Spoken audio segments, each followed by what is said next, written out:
Et salut à tous les amis, c'est Audric et je vous souhaite la bienvenue au QG du MCU, la chaîne où on parlait de tout un tas de sujets autour du Marvel Cinematic Universe. Et pour cette première vidéo de la chaîne, eh bien j'avais envie de vous parler du Marvel Cinematic Universe, donc mais de comment il est composé, comment il est construit, les différents films, tout ça, différentes phases, parce qu'il est construit en effet en différentes phases. Et c'est vrai qu'avec pas moins de 29 films et de à peu près 8 séries, je crois, eh bien il y a de quoi s'y perdre, surtout si on veut commencer à se mettre à cet univers. Et bien aujourd'hui je suis là pour pour remettre tout ça clair et vous expliquer comment cela se passe. Alors installez-vous confortablement et on est parti pour cette vidéo. Alors tout d'abord il faut savoir que le Marvel Cinematic Universe vient de l'ambition et du rêve d'un homme. Il s'agit donc de Kevin Feige, qui est donc le président de Marvel Studios, qui avait pour ambition et pour rêve donc de construire un univers cinématographique autour des personnages des Marvel, des comics Marvel, pardon. Et donc il s'est dit que même s'il n'avait pas à l'époque les droits cinématographiques de personnages populaires comme X-Men ou encore Spider-Man, et bien il avait l'essentiel avec les personnages originaux des Avengers, donc comme Iron Man, Thor ou Captain America. Et donc il se dit qu'il peut, commencer à construire son univers et à mettre son rêve, et à réaliser son rêve. Alors dans un premier temps, l'idée était donc de d'abord présenter chacun des personnages dans un film solo. Donc il a commencé avec Iron Man, puis ensuite avec Thor, Captain America, Hulk. Et ensuite, il a rassemblé tous ces personnages dans un film, le premier film Avengers. Et tous ces films composent la phase 1 du Marvel Cinematic Universe, puisqu'en effet, le MCU est composé de plusieurs phases. Alors, comme je viens de vous l'énoncer, la première phase du Marvel Cinematic Universe est composée de 6 films. Donc, qui commence avec Iron Man, puis l'incroyable Hulk, ensuite Iron Man 2, ensuite Thor, ils ont enchaîné avec Captain America First Avengers, et enfin en apothéose de cette phase 1, le tout premier film Avengers, qui était à l'époque la première réunion de super-héroïques dans un même film. Et donc ensuite, ils ont continué avec la phase 2 où ils ont continué à développer les histoires de leurs personnages originaux comme Thor, Iron Man ou Hulk. Et ils ont ensuite, ils ont également adapté de nouvelles histoires comme celle de Ant-Man. Donc la phase 2 est donc composée de Iron Man 3, de Thor, le monde des ténèbres, de Captain America, Winter Soldier, de Gardien de la Galaxie, de Avengers, l'ère d'Ultron et de Ant-Man. Donc encore une fois, cette phase est composée de pas moins de 6 films, tout comme la première phase, mais on va voir que ça change avec la phase 3 du Marvel Cinematic Universe qui est composée de plus de films. Donc on a commencé ici avec Civil War, donc Doctor Strange, Les Gardiens de la Galaxie volume 2, ensuite on a eu le droit à Spider-Man Homecoming, ensuite on a eu le droit à Thor Ragnarok, ensuite ils ont adapté Black Panther. Ils ont ensuite enchaîné avec Avengers Infinity War, un très grand film Avengers. Ensuite, ils ont enchaîné avec Ant-Man et la Guêpe. Ensuite, ils ont introduit le personnage de Captain Marvel. Et ils ont conclu la saga avec, en apothéose avec Avengers Endgame, ainsi que Spider-Man Far From Home, qui est la deuxième aventure portée de Peter Parker dans le Marvel Cinematic Universe. Alors, à savoir que cette phase 3 est un peu particulière, puisqu'on a eu le droit à l'introduction du personnage de Spider-Man, qui était compliqué à adapter, puisque les droits cinématographiques de Spider-Man appartiennent à Sony.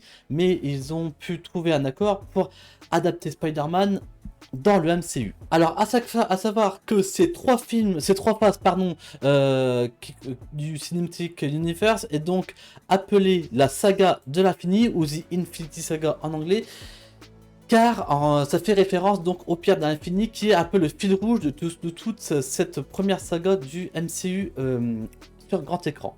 Ensuite, on enchaîne avec une toute nouvelle phase et donc une toute nouvelle saga, qui est donc la phase 4 du Marvel Cinematic Universe, et une particularité pour cette phase 4, puisque Marvel a commencé à développer des séries pour la plateforme de streaming Disney+.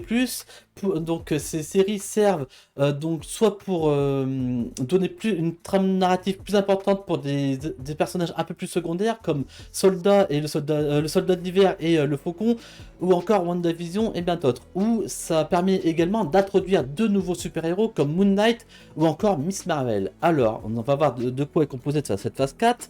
Donc comme vous pouvez le voir, ça a commencé avec la série WandaVision, ensuite on a enchaîné avec le Falcon et le Soldat de l'hiver, ensuite on a eu la série Loki, ensuite on a eu le premier film de la phase 4 donc qui était Black Widow, ensuite on a eu le droit à Shang-Chi, ensuite ils ont enchaîné avec Eternals, ensuite on a eu le droit à la série Hawkeye, donc qui est dédiée donc au personnage de Hawkeye, ensuite on a eu le droit à Spider-Man Far From Home, on a eu le droit ensuite à la série Moon Knight. Ensuite, on a eu le droit au deuxième film solo de Doctor Strange, donc Doctor Strange, pardon, in the Multiverse of Madness. Ensuite, ils nous ont sorti Miss Marvel.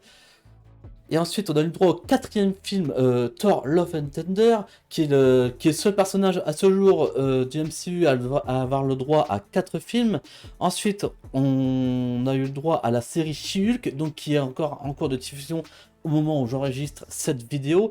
Et ensuite, on aura le droit au mois de novembre à Black Panther Wakanda Forever, qui sera donc le deuxième film Black Panther. Alors voilà où on en est à ce jour pour les différentes phases du MCU, et donc là on va voir les phases qui nous ont été présentées pour l'avenir, donc à savoir la phase 5 et la phase 6. Alors, à savoir, avant de vous présenter ces deux phases, que c'est ce qui a été présenté donc lors du Comic Con en juillet dernier, et que c'est susceptible d'être modifié et d'évoluer dans les mois à venir en fonction des plans du MCU qui peuvent changer. Alors, pour cette phase 5 du Marvel Cinematic Universe, nous aurons le droit, donc, pour commencer en janvier prochain, donc, à Ant-Man et la Guêpe Quantumania, qui est très attendu puisqu'il sera l'introduction du futur grand méchant de la saga, à savoir Kang, mais ça on aura l'occasion d'y revenir plus tard sur la chaîne. Ensuite, nous aurons la série Secret Invasion. Ensuite, on enchaînera avec les Gardiens de la Galaxie volume 3, qui sera donc qui est présenté comme la fin de l'équipe des Gardiens comme on la connaît actuellement. Ensuite, on aura la série Echo, qui introduira également Daredevil et Fisk, et le personnage a été introduit donc récemment dans la série Hawkeye, et là elle aura le droit à sa propre série, on verra bien ce que ça donne. On aura ensuite le droit à la saison 2 de Loki, qui sera la première série à avoir le droit à une deuxième saison, en dehors de What If, mais ça on verra plus tard. Ensuite on aura le droit à The Marvels, on aura ensuite le droit au film Blade, donc qui sera le premier film sur ce personnage. Ensuite on aura le droit à la série Ironheart, qui sera elle introduite dans Black Panther Wakanda Forever, qui sortira donc en novembre prochain. Ensuite, on aura le droit à la série Agatha Coven of Chaos, qui est un personnage qui a été introduit dans WandaVision, et donc là, qui aura le droit à sa propre série. Donc ensuite, on aura le droit à une série très attendue, puisque Daredevil est un personnage très apprécié, donc ce sera la série Daredevil Born Again.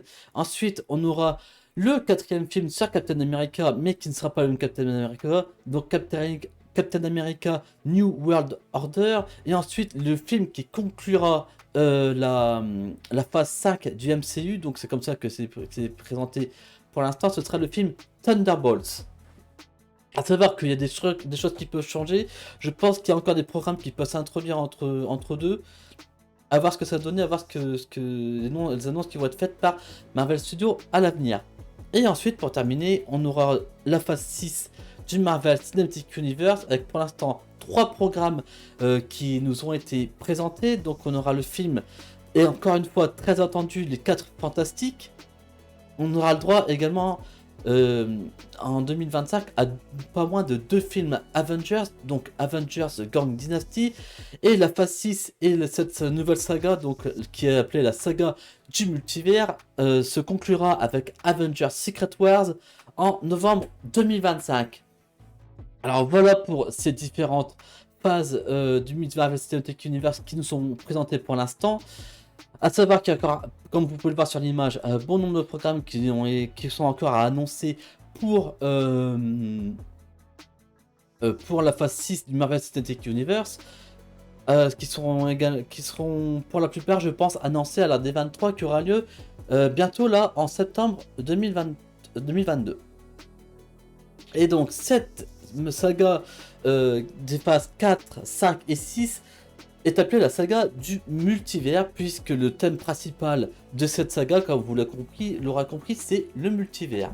Alors à savoir qu'il y a des séries d'animation qui sont également en préparation et qui ont été annoncées. On sait qu'il y a, j'ai pas d'image à vous montrer, mais on sait qu'il y a Spider-Man Freshman Year,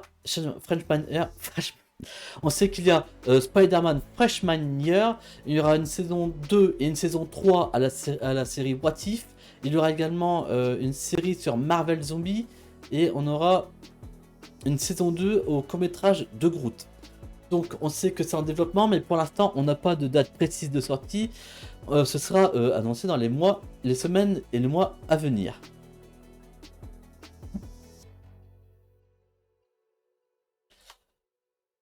Et bien voilà pour cette vidéo, j'ai essayé de vous présenter le multivers, comment que ça a été, comment que...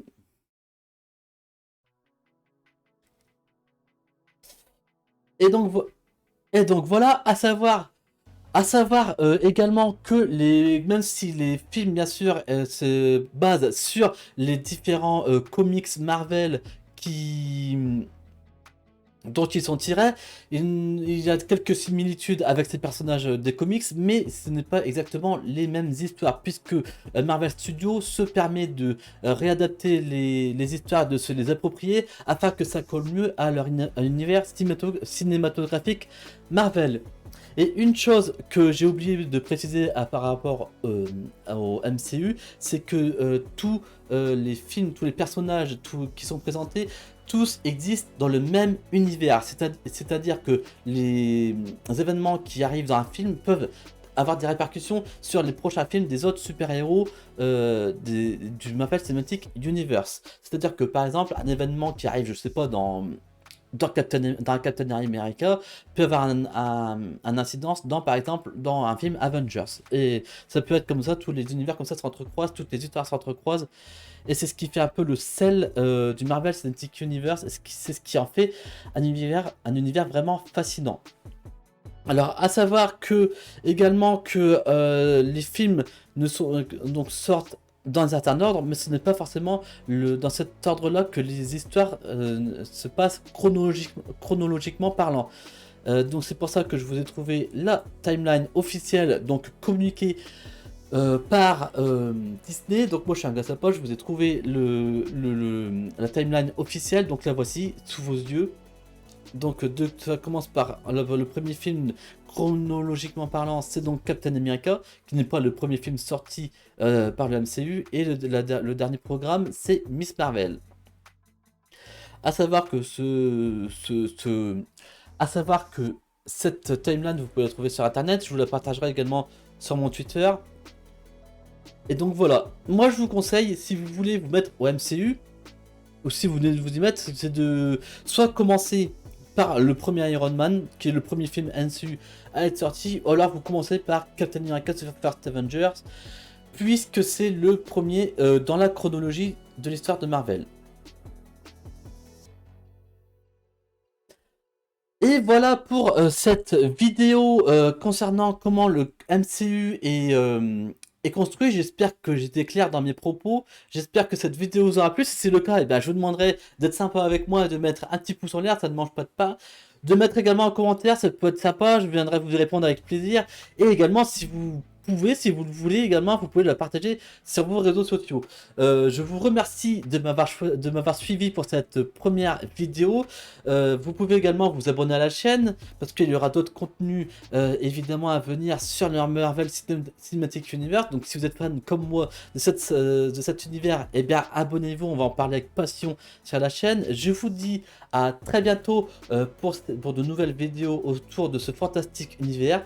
Et je vous dis d'ici là, prenez soin de vous. Merci d'avoir suivi cette vidéo. Allez, salut, à la prochaine.